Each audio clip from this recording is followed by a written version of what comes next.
तो hi guys, welcome to study IAS. पानी की वजह से यहाँ पर आज का हमारा लाइव सेशन थोड़ा स्टक कर रहा था, तो आज इस वीडियो के थ्रू हम पढ़ाई करेंगे। तो आज का टॉपिक आपका जो था वो था part 1 of the constitution of India, article 1 से 4 तक के बारे में। तो ठीक है, चलिए शुरू करते हैं बिना किसी देरी के। आज हम पढ़ रहे थे, मैंने इस डाउट को क्लियर किया है, मैं फिर से बता देता हूँ कि इनैक्ट में और एनफोर्स में क्या अंतर है। ठीक है ना। देखो, इनैक्ट मतलब कानून का बनना, ठीक है ना, कानून का बनना कि बना कब, यानी 26 नवंबर 1946 को। सॉरी, 46 मैं बार बार लिख रहा हूँ, 49 है ये। ठीक है। और माफ कीजिएगा, मैंने लाइव सेशन में भी शायद 46 कर दिया था, 49 है ये। ठीक है ना। तो 26 नवंबर 1949 को ये कानून बना, यानी हमारा संविधान बना। और एनफोर्स का मतलब होता है जब से हमारा देश में कॉन्स्टिट्यूशन लागू हुआ, यानी 26 जनवरी 1950 से ये लागू हो गया। ठीक है ना। लागू हो गया मतलब आज से कॉन्स्टिट्यूशन ऑफ इंडिया में जो कुछ लिखा है वही हमारे देश में उसका पालन होगा उसी के थ्रू। ठीक है ना। सिर्फ एक कानून है, वो है कॉन्स्टिट्यूशन ऑफ इंडिया, उसके थ्रू हम हमारी देश की सरकार और हमारे देश की जनता चलेगी। ठीक है ना। तो इनएक्ट इन्फोर्स में ये अंतर है। और नॉन इन्फोर्सेबल का जो मतलब होता है, उसका मतलब ये होता है कि प्रियम्बल में जो कुछ भी लिखा है ना, वो उसे आप कोर्ट के थ्रू, सुप्रीम कोर्ट के थ्रू, हाई कोर्ट के थ्रू, किसी भी कोर्ट के थ्रू आप उसे अलाउ नहीं, इन्फोर्स नहीं करवा सकते। कि मतलब आप उस पे कोर्ट में जाकर के ये नहीं कह सकते कि आप इसे इन्फोर्स करवाइए, इसमें जो लिखा है।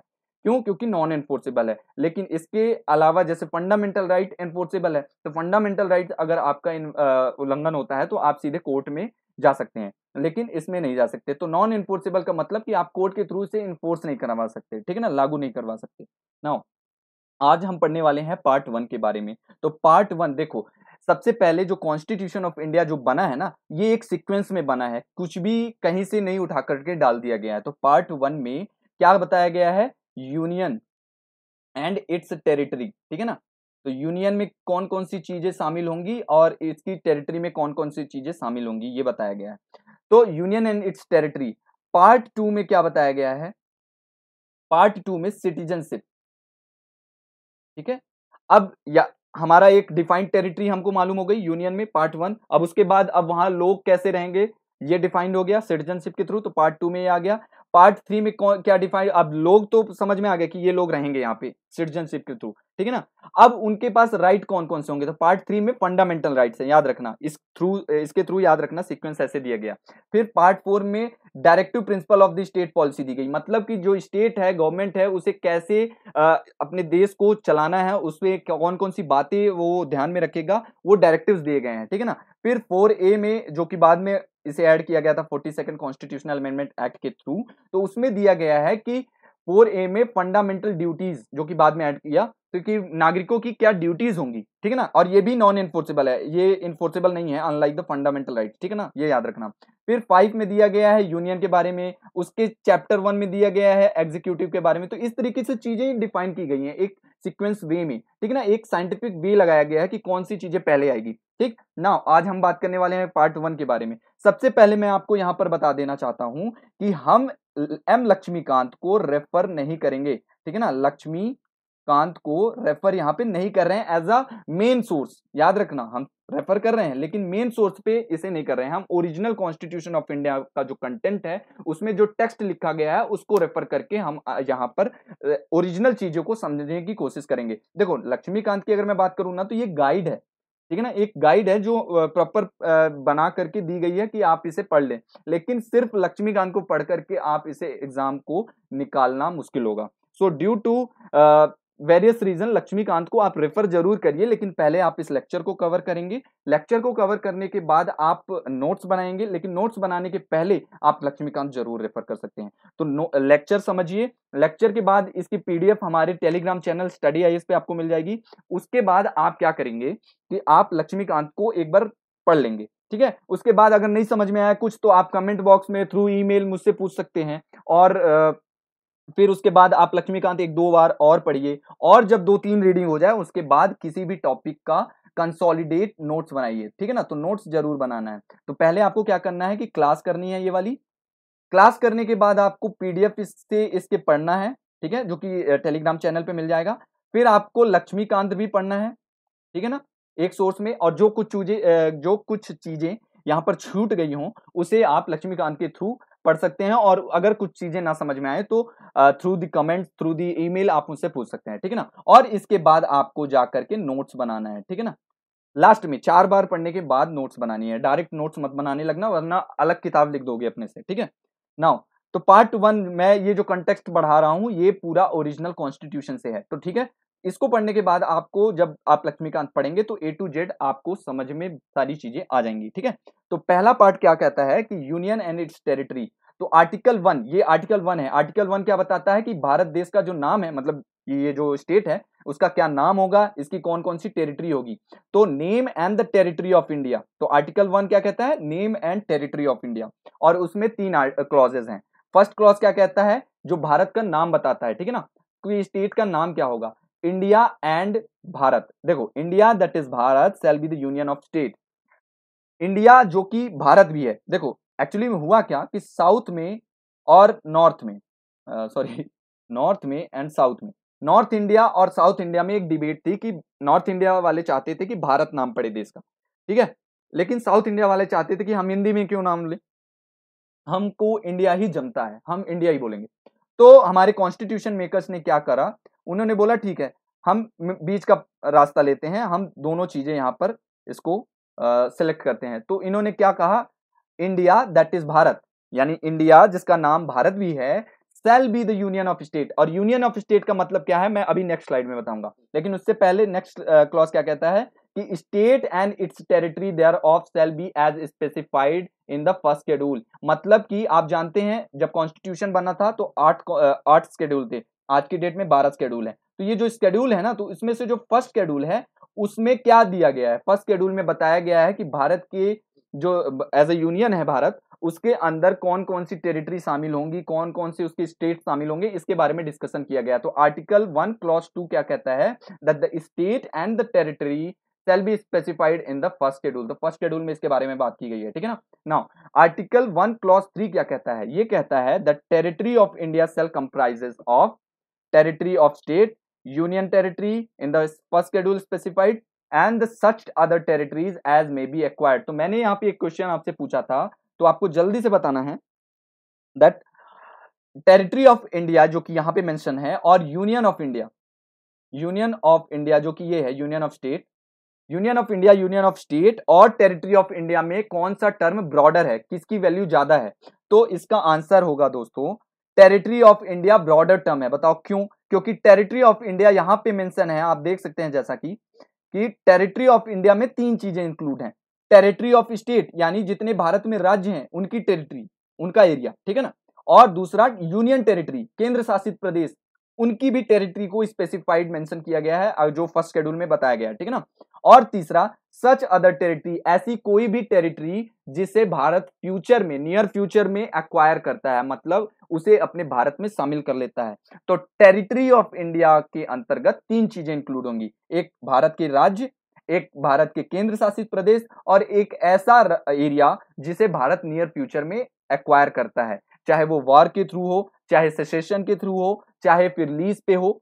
लीज पे तो आई थिंक वो तो एग्जीक्यूटिव ऑर्डर के थ्रू ही मिल जाता है, बट ओवरऑल जैसे अगर सीज सेसेशन पे मिला हो, या फिर आप कह सकते हो कि वॉर के थ्रू हमने जीता हो, तो वो टेरिटरी, सपोज भारत के बगल में एक कोई टेरिटरी है ना, इसे मैं कश्मीर नहीं बोल रहा हूं, कोई भी अदर टेरिटरी, ठीक है ना। तो कोई टेरिटरी है उसे भारत थ्रू वॉर और थ्रू सेसेशन अगर जीतता है, तो वो भारत में जो ऐड करेगा वो भी टेरिटरी ऑफ इंडिया में काउंट होगा। तो ठीक है ना, समझ में आया। तो लेकिन यूनियन ऑफ स्टेट का मतलब होता है, यूनियन ऑफ इंडिया का मतलब होता है सिर्फ भारत के स्टेट, यानी जो Madhya Pradesh, Chhattisgarh, Delhi, Puducherry, sorry sorry sorry sorry I am sorry, Delhi Puducherry नहीं होगा, सिर्फ भारत की स्टेट, यूनियन टेरिटरी इसमें इंक्लूड नहीं है, और कोई भी अदर टेरिटरी जिसे हम एक्वायर करेंगे वो भी इसमें गिने नहीं जाएंगे, उसमें अकाउंट नहीं होंगे। तो यूनियन ऑफ इंडिया का मतलब होता है यूनियन ऑफ स्टेट, और यूनियन ऑफ इंडिया मतलब वही चीज ना, मतलब कि इसमें सिर्फ राज्य चुने जाएंगे, राज्य की टेरिटरी आएगी। राज्य मतलब राजस्थान, कर्नाटक, तमिलनाडु,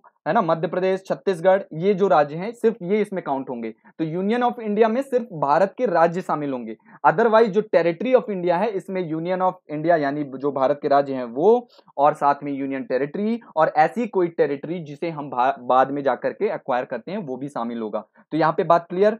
नाउ सेकंड क्या कहता है, admission and the establishment of the new state. इसके बारे में हम नेक्स्ट स्लाइड में समझेंगे, पहले हम डिटेल में समझते हैं कि फर्स्ट आर्टिकल कहता क्या है। देखो आर्टिकल 1 का सब क्लॉज 1 कहता है कि India that is Bharat shall be the union of state. अब यूनियन ऑफ स्टेट में क्या अंतर है और फेडरेशन ऑफ स्टेट में क्या अंतर है। देखो हमारे एक महान लीडर रहे हैं बी एन राव, ठीक है।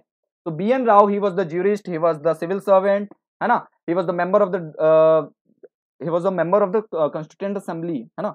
और he drafted the first of all what, he drafted the bill, he drafted the constitution, और उसके बाद उन्होंने दिया था ड्राफ्टिंग कमेटी को, है ना। ड्राफ्टिंग कमेटी को दिया था इन्होंने ड्राफ्ट तैयार करके, और उसमें काट छांट की गई थी, मतलब कॉन्स्टिट्यूशन जब बना था, ये मैंने पहले भी बताया है। तो कॉन्स्टिट्यूशन जब इन्होंने ड्राफ्ट तैयार करके दिया उसमें काट छांट हुई, और उसमें क्या, जब इन्होंने बनाया था ना तो उन्होंने यूज किया था फेडरेशन, फेडरेशन ऑफ स्टेट। इन्होंने क्या यूज किया था कि भारत फेडरेशन ऑफ स्टेट होगा जैसा कि अमेरिका है। बट जब हमने फाइनलाइज किया कॉन्स्टिट्यूशन ऑफ इंडिया को, ड्राफ्टिंग कमेटी ने छांट काट की, तो उसमें इन्होंने जो डॉक्टर बी आर अम्बेडकर थे उन्होंने ये टर्म यूज कर लिया, यूनियन ऑफ स्टेट। अब यूनियन ऑफ स्टेट का मतलब क्या होता है, यूनियन ऑफ स्टेट का मतलब इस स्लाइड से आप समझ सकते हैं कि हमारे भारत ने यूनियन ऑफ स्टेट को क्यों यूज किया ना, और फेडरेशन ऑफ स्टेट को क्यों नहीं यूज किया। क्योंकि देखो जैसे कि यूएसए की हम बात करते हैं, क्योंकि सबसे बड़ा फेडरेशन ऑफ स्टेट वही है, ठीक है ना।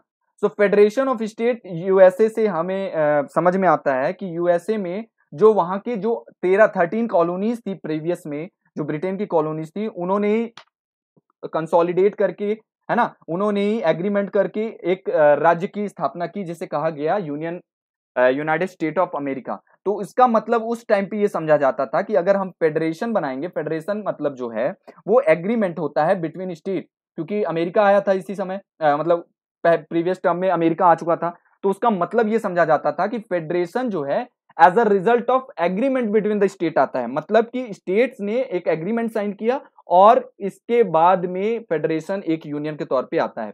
और दूसरा मतलब ये था कि स्टेट जो है पहले उनकी वैल्यू है, बाद में यूनियन की वैल्यू है, ठीक है ना। तो यहां पे ध्यान से समझना कि हमने क्यों नहीं सेलेक्ट किया यूनियन ऑफ स्टेट को, फेडरेशन ऑफ स्टेट को, instead of we have used the what to say, कहां चला गया, या so we have used the union of state instead of federation of state. तो मैं बात कर रहा था कि federation of state is a result of agreement between the state. दूसरा, स्टेट पहले आया, उसके रूप में as a result of state union आता है एग्जिस्टेंस में। और स्टेट को राइट है कि वो किसी भी वक्त फेडरेशन से अलग हो सकता है, यानी कि secede from the federation, the state has a right to secede from the federation. तो ये चीजें ब्रॉडर टर्म में तीन पॉइंट्स में हम समझ सकते हैं, ये इसका मतलब था। इसलिए भारत ने ये नहीं एक्सेप्ट किया। क्यों? क्योंकि भारत किसी भी स्टेट के साथ एग्रीमेंट के रूप में इकट्ठा नहीं हुआ था, ठीक है ना।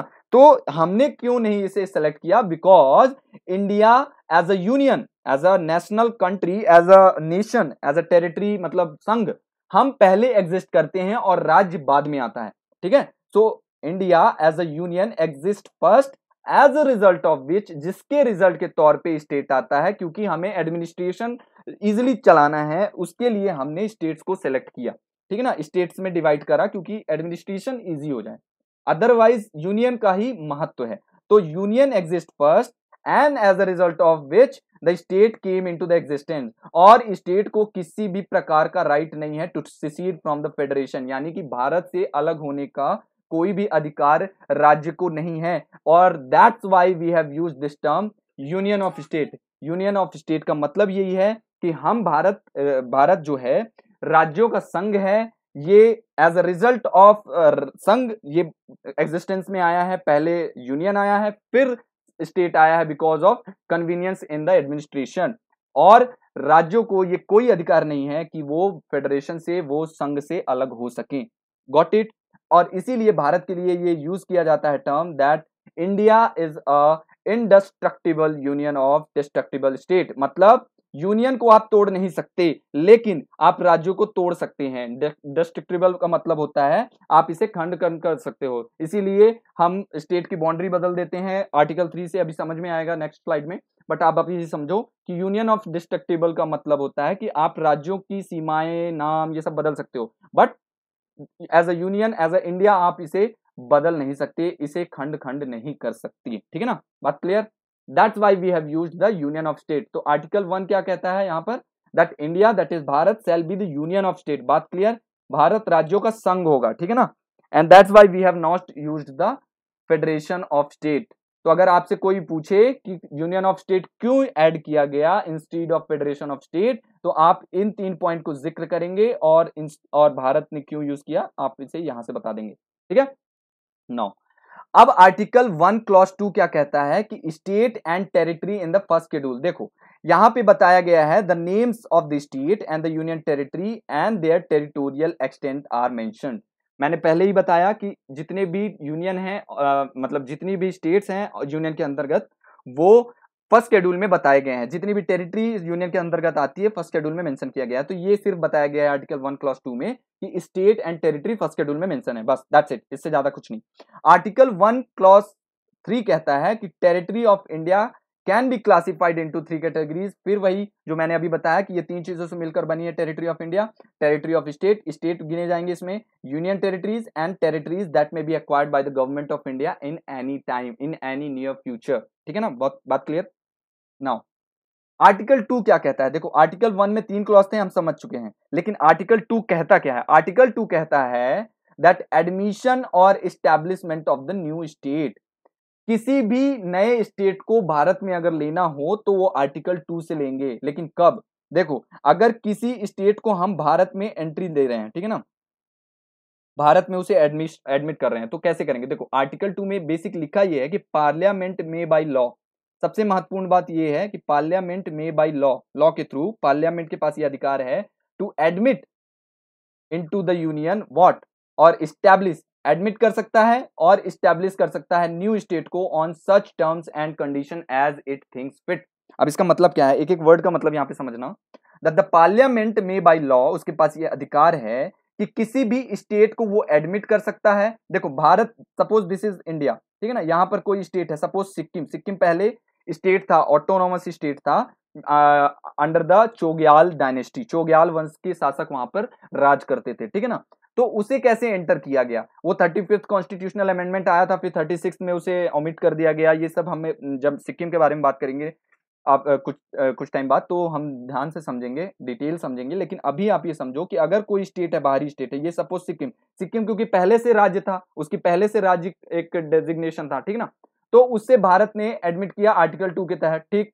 लेकिन अगर मान लो यहाँ पे कोई टेरिटरी है, उसे भारत एडमिट कर रहा है अपने यूनियन में, लेकिन एज अ यूटी, ठीक है, एज अ स्टेट नहीं एडमिट कर रहा है, तो वहां पे कॉन्स्टिट्यूशन अमेंड होगा और उसे ऐड करना पड़ेगा। ये क्या क्या प्रोसेस है, थोड़ी डिफिकल्ट है समझने के लिए, हम आर्टिकल 4 जब समझेंगे तब समझेंगे, ठीक है।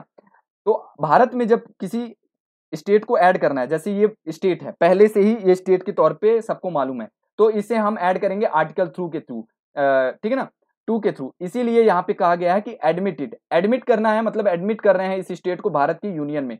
और एस्टैब्लिश, अब एस्टैब्लिश का मतलब क्या है, तो दूसरा मतलब ये है कि अगर ये टेरिटरी डिफाइंड नहीं है एज अ स्टेट, तो इसको हम पहले स्टेट के रूप में दर्जा देंगे, ठीक है, हम इसे स्टेट बनाएंगे, स्टेट का दर्जा देंगे बेसिकली मे बाय लॉ, और उसे यूनियन में इंटर करेंगे एज अ न्यू स्टेट, ठीक है। तो स्टेट के रूप में हम इसे एडमिट करेंगे, इसलिए यहां पे ये कहा गया है दैट पार्लियामेंट में by law admit into the union और establish the new states on such terms and condition as think fit. तो यहां तक समझ में आ गया कि पार्लियामेंट लॉ के थ्रू किसी भी स्टेट को एडमिट करेगा अगर वो पहले से स्टेट है तो, और अगर स्टेट नहीं है तो स्टेट के रूप में एस्टैब्लिश करेगा पहले उसे, फिर उस नए स्टेट को एडमिट करेगा। लेकिन अब यहां तक तो समझ में आ गई बातें, लेकिन ये इसका मतलब क्या है कि such terms and condition as it thinks fit. अब इसका मतलब ये है कि पार्लियामेंट एडमिट तो करेगा किसी भी स्टेट को, है ना, अदर स्टेट जो टेरिटरी है उसको अपने यूनियन में एडमिट तो करेगा, लेकिन such terms and condition as it thinks fit.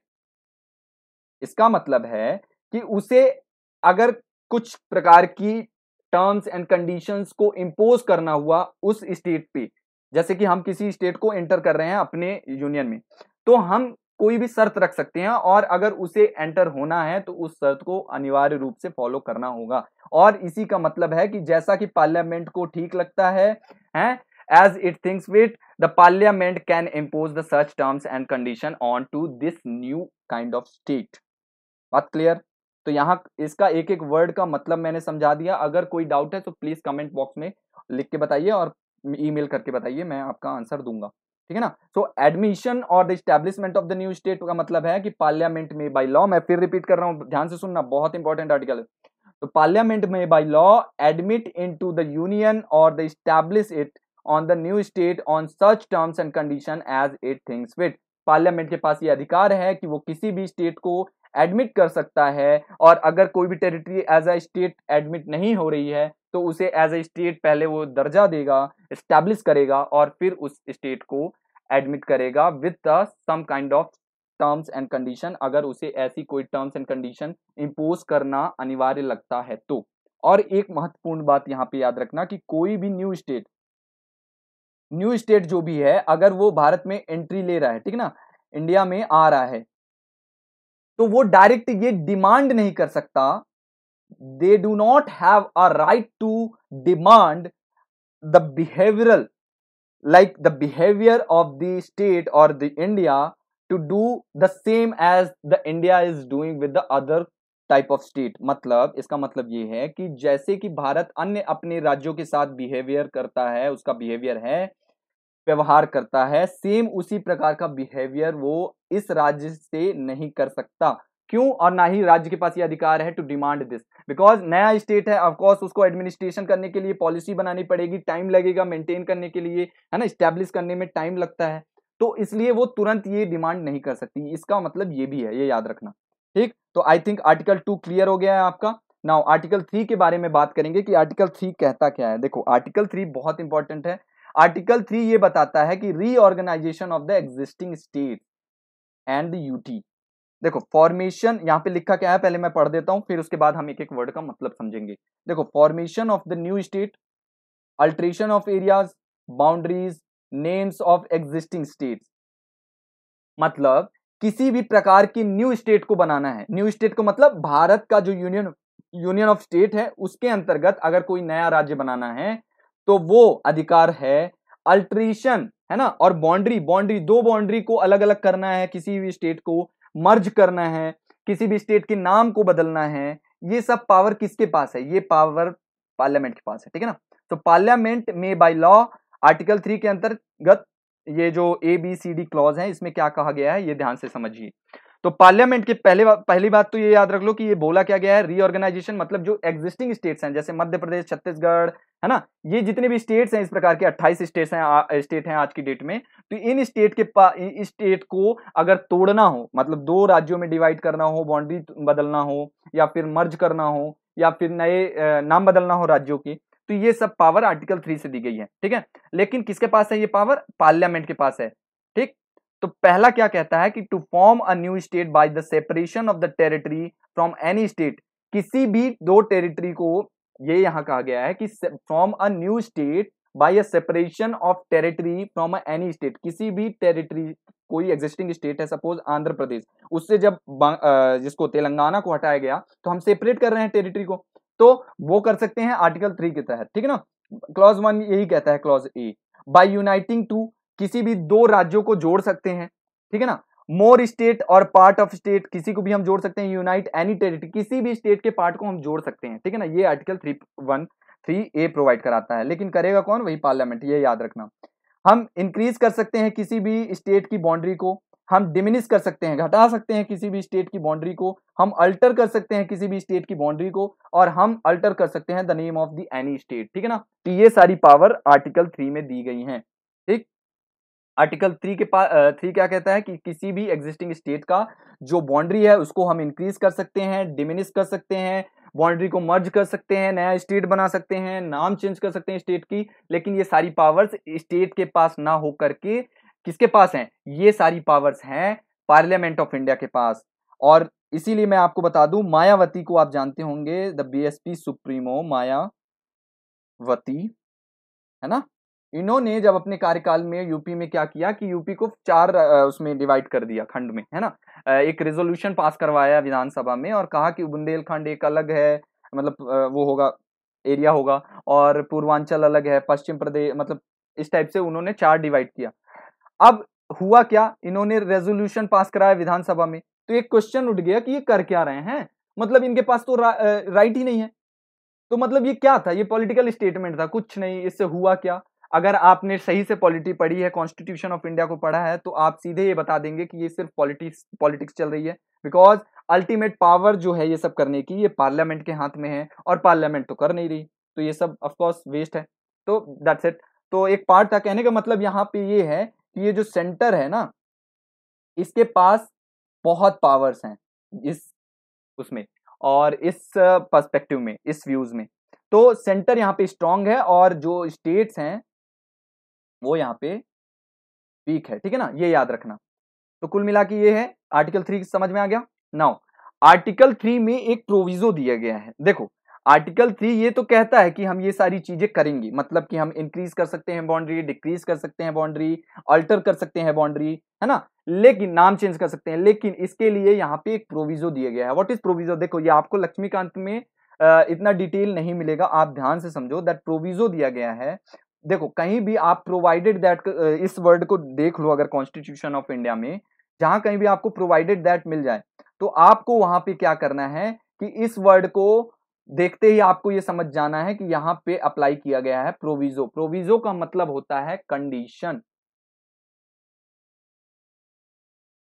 ठीक है, कंडीशन दी गई है, प्रोवाइडेड दैट हम ये सारी चीजें करेंगे, इंक्रीज कर सकते हैं बाउंड्री, डिक्रीज कर सकते हैं, अल्टर कर सकते हैं, मर्ज कर सकते हैं, नाम चेंज कर सकते हैं, लेकिन उसके लिए सबसे पहले इस प्रोविजो को फुलफिल करना पड़ेगा। और प्रोविजो क्या कहता है, दैट प्रोवाइडेड दैट, एक एक वर्ड का मतलब समझो, that the provided that no bill of the purpose shall be, purpose कौन सा पर्पस, यही पर्पस जो आर्टिकल 3 में दिया गया है कि हम किसी भी इस तरीके की चीजों को अगर करते हैं तो no bill for this purpose shall be introduced in either of the house of the parliament, मतलब ना ही लोकसभा में ना ही राज्यसभा में, किसी भी हाउस में जब तक के लिए नहीं पेश होगा जब तक कि रिकमेंडेशन ना मिल जाए प्रेसिडेंट ऑफ इंडिया की।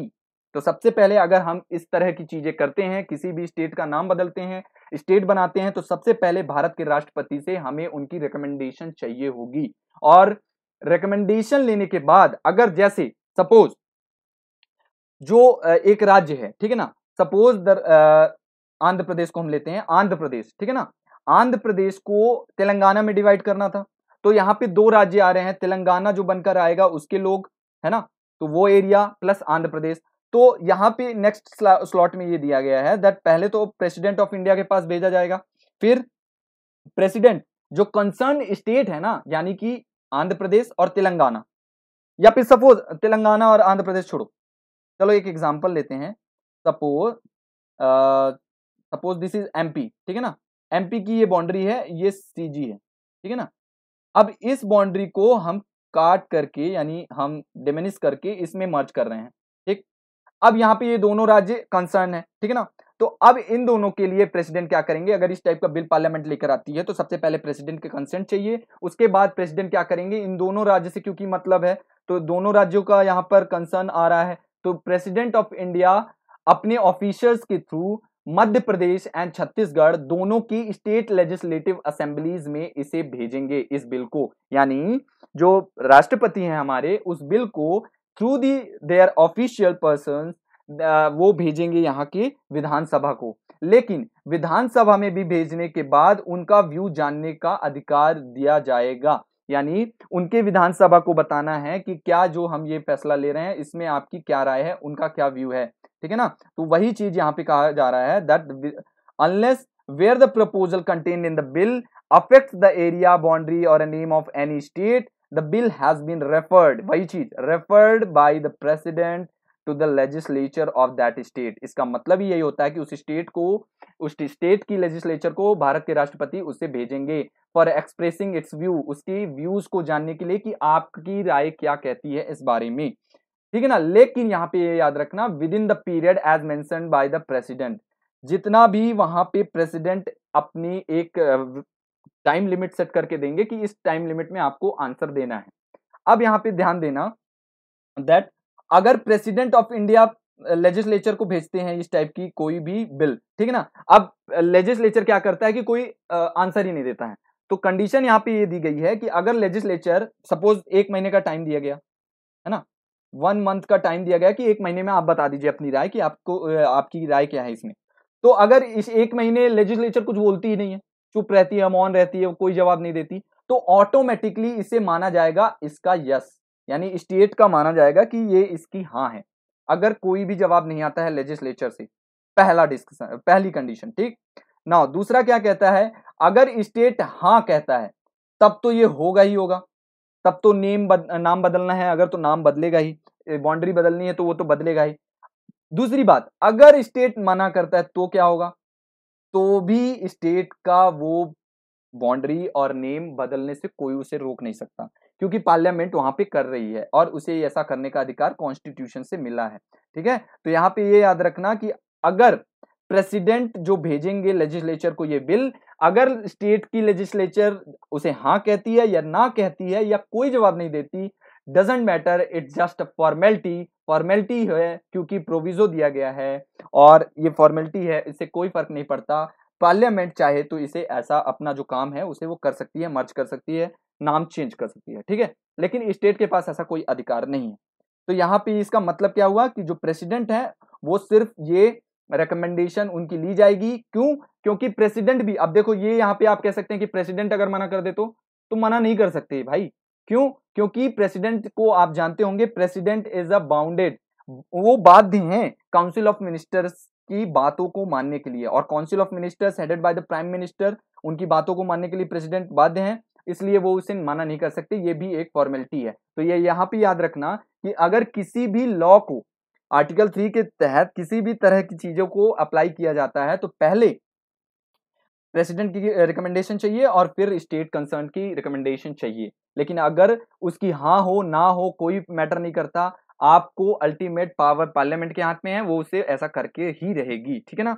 लेकिन ये याद रखना, एक्सप्लेनेशन यहाँ पे वही दी गई है कि it does not include the union territory. अगर भारत की मान लो दिल्ली की सीमा बदलनी है, एनसीटी ऑफ दिल्ली या फिर पुडुचेरी की बदलनी हो, या कल को लद्दाख की बदलनी है, जम्मू एंड कश्मीर की बदलनी है टेरिटरी, है ना, या फिर बाउंड्री मर्ज करना है या फिर नेम चेंज करना है, कुछ भी करना है, तो इसके लिए क्योंकि ये यूनियन टेरिटरीज हैं तो इसके लिए ना तो प्रेसिडेंट का कंसेंट चाहिए और ना तो उससे क्योंकि देखो दिल्ली में, जम्मू एंड कश्मीर में एंड पुडुचेरी ये state with legislature, UT with legislature है, इनके पास खुद की विधानसभा है, फिर भी एक यूटी है, तो इनकी यूटी होने के कारण ये इसका कोई मैटर नहीं है कि वो उनकी लेजिस्लेचर को भेजे। तो अगर यूटी को की सीमा बदलनी है तो वहां पे ना तो प्रेसिडेंट की जरूरत है ना तो वहां की लेजिस्लेचर की परमिशन की। हाँ, लेकिन अदर प्रोसेस जो कि है, जैसे कि लोकसभा में बिल पास होगा, फिर राज्यसभा में जाएगा, फिर कंसेंट फाइनली जब प्रेसिडेंट साइन कर देंगे तो वो पास हो जाएगा, है ना, ये सारी प्रोसेस ये चलेंगी, ये होगा। बट अदरवाइज दिस प्रोविजो जो यहाँ पे बोला गया है स्टेट के लिए, वो यूटी में अप्लाइड नहीं होगा। इसीलिए जो अभी रिसेंटली आपने देखा होगा जब दादरा नगर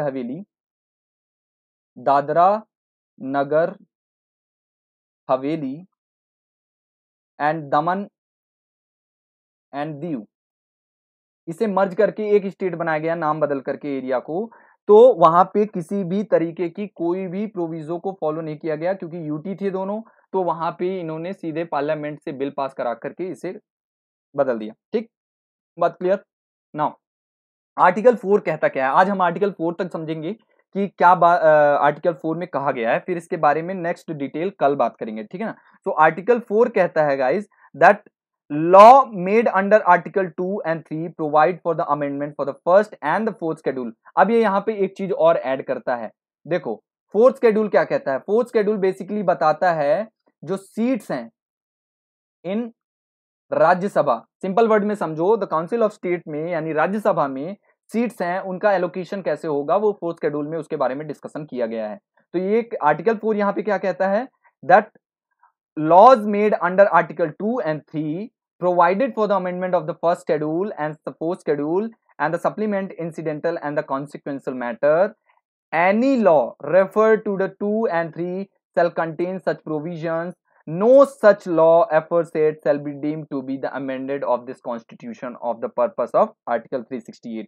अब इसका मतलब समझो कि ये कह क्या रहा है। देखो ओरिजिनल टेक्स्ट यही है जो आपके सामने अभी दिख रहा है। तो इसमें कहा गया है क्लॉज 1 एंड 2 में आर्टिकल 4 के कि आर्टिकल 2 जो है और आर्टिकल 3 में जो बात की गई है, यानी कि admission establishment of the state, new state है ना, इनटू द यूनियन, आर्टिकल 2, और आर्टिकल 3 में कहा क्या कहा गया है कि जो एग्जिस्टिंग स्टेट है उनकी बाउंड्रीज को अगर चेंज किया जाता है, उनके साथ छेड़छाड़ की जाती है, नए स्टेट क्रिएट किए जाते हैं इस टाइप से। तो ये जो चीजें हैं, यानी आर्टिकल 2 और आर्टिकल 3 को जब हम यूज करेंगे किसी भी पर्पस के लिए जो उसमें मेंशन है, जैसा कि हमने अभी देखा, तो उसके लिए किसी भी प्रकार के कॉन्स्टिट्यूशनल अमेंडमेंट एक्ट की जरूरत नहीं है अंडर आर्टिकल 368। आप सभी जानते होंगे कि आर्टिकल 368 हमारे कॉन्स्टिट्यूशन ऑफ इंडिया में आर्टिकल 368 है, उसमें दिया गया है, बेसिकली बताया गया है, प्रोविजंस हैं कि कॉन्स्टिट्यूशन को अमेंड कैसे करना है। ठीक है, तो बेसिकली अभी हम उसको नहीं समझेंगे डिटेल में, लेकिन आप यहाँ पे समझिए कि इसमें ये कहा गया है आर्टिकल 4 में कि आर्टिकल 368 यहाँ पे अप्लाई नहीं होता है अगर आप किसी भी प्रोविजंस को आर्टिकल 2 और 3 के तहत फॉलो करते हैं।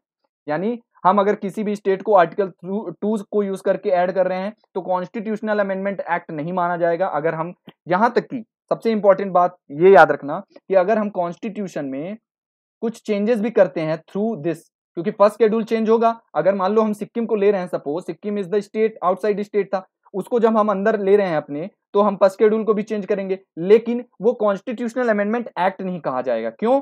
क्योंकि उसमें हम आर्टिकल 2 को यूज कर रहे हैं। जो आर्टिकल 2A ऐड हुआ बाद में 35वां संविधान संशोधन और 36वां, आप लोगों को यहाँ पे डाउट होगा तो वो हम नेक्स्ट स्लाइड में समझेंगे, लेकिन उसको अगर हटा दो तो आर्टिकल जो 2 है उसके तहत बाद में हमने सिक्किम को ऐड किया। तो सिक्किम का मतलब ही यही हुआ था कि हमने आर्टिकल 2 को जब यूज किया तो वहां पे कॉन्स्टिट्यूशनल अमेंडमेंट एक्ट नहीं लाया, सिर्फ बिल पास किया, प्रोविजो फॉलो किया, प्रोविजो भी फॉलो नहीं किया क्योंकि वो आर्टिकल 2 से हमने यूज किया था, तो सीधे हमने उसे ऐड कर दिया through the simple majority passed by Lok Sabha and Rajya Sabha. ठीक है ना।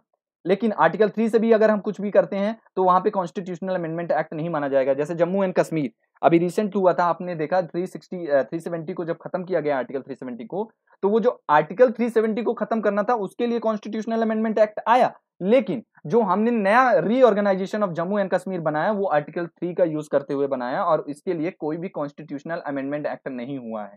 तो आर्टिकल 4 कहता क्या है, अब आप समझिए दैट जो भी लॉज हैं अंडर आर्टिकल 2 और 3 में, उसको अगर हम अमेंड करते हैं फर्स्ट शेड्यूल को, फोर्थ शेड्यूल को, तो उसके लिए कॉन्स्टिट्यूशन अमेंडमेंट एक्ट नहीं माना जाएगा। No such law shall be deemed to be the amended of the constitution under 368। बात क्लियर? मैं एक बार फिर रिपीट कर रहा हूं, इसको ध्यान से समझना, थोड़ा डिफिकल्ट है समझने के लिए, थोड़ा कंफ्यूजन जरूर होता है, तो मैं फिर से रिपीट कर देता हूं दैट आर्टिकल 4 में ये दिया गया है कि जो आर्टिकल 2 और आर्टिकल 3 में हम स्टेट को एडमिट करते हैं, नए स्टेट को हम बनाते हैं थ्रू दी आर्टिकल 3, तो अगर इस तरह की चीजें जब होती है तो उसमें जो बिल लाया जाएगा लोकसभा राज्यसभा में, पार्लियामेंट में उसके लिए जो बिल पास कराया जाएगा उससे कॉन्स्टिट्यूशन अमेंडमेंट एक्ट नहीं माना जाएगा। क्यों? क्योंकि देखो कॉन्स्टिट्यूशन अमेंडमेंट एक्ट के लिए हमें most of the constitution amend कैसे होता है, most of the 2/3 special majority चाहिए, ठीक है ना, प्लस एब्सोल्यूट मेजोरिटी चाहिए। एब्सोल्यूट मेजोरिटी, ये मेजोरिटीज कितने प्रकार की होती है मैंने फर्स्ट सेकंड लेक्चर में बताया, आप जाके देख सकते हैं। ठीक, और तो इसके लिए 2/3 मेजोरिटी चाहिए। फिर उसके बाद हमको कुछ ऐसे प्रोविजंस भी हैं जो जिसके लिए 2/3 majority plus half of the state की मेजोरिटी चाहिए, सिंपल मेजोरिटी के साथ उसमें से पास कराने होते हैं। तो इतना डिफिकल्ट प्रोसेस है, अगर हम किसी भी, मान लो नाम ही चेंज करना है सपोज, अब उसके लिए भी हम इतना लंबा प्रोसेस करने जाएंगे तो कहां तक कॉन्स्टिट्यूशनल अमेंडमेंट एक्ट करोगे।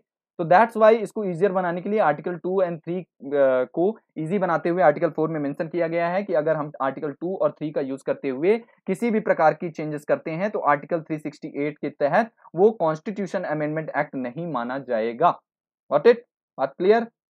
नाउ यहां तक का आज का सेशन कंप्लीट होता है। आज क्योंकि ये वीडियो क्लासेस है तो हम लाइव क्लासेस कल लेंगे, अगर माहौल अच्छा रहता है, मौसम अच्छा रहता है, तो हम कल लाइव क्लासेस लेंगे और आगे का डिस्कशन जारी रखेंगे। तब तक के लिए आप इसको पढ़ते रहिए, लक्ष्मीकांत पढ़िए। अगर कोई भी यहाँ पे चैलेंजेस आते हैं आपके सामने, कोई भी प्रकार की डिफिकल्टीज आती हैं, आप लक्ष्मीकांत समझ रहे हैं, उसमें कुछ समझ में नहीं आता है, तो प्लीज ईमेल करिए मुझे। आप अगर ईमेल करेंगे तो मैं प्रॉपर उसमें आपको रिप्लाई दे सकता हूं। तो mvivekmisra024@gmail.com ये मेरा ईमेल एड्रेस है। आप इसमें प्लीज मेल करें, मैं आपका रिप्लाई दूंगा। So please you have to mail this on this email address, आपको सारे रिप्लाई मिलेंगे, ठीक है। So thank you for watching this video, मिलते हैं नेक्स्ट लेक्चर के साथ टुमारो। तो तब तक के लिए पढ़ते रहिए, बाय बाय, टेक केयर।